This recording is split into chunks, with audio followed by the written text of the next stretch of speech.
গাছ পোঁতো জল দাও।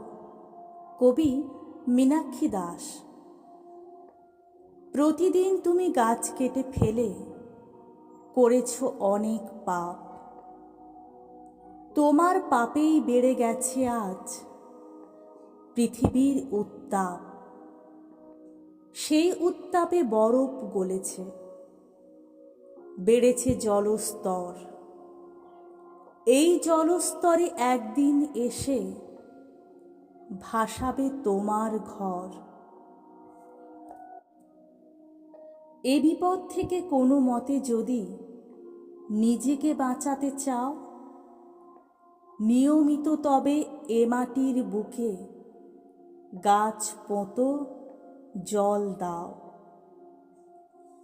তুমি বেঁচে যাবে, পৃথিবী বাঁচবে, বাঁচবে সকল প্রাণ। তোমারই পুণ্যে বাঁচবে তোমার আগামীর সন্তান।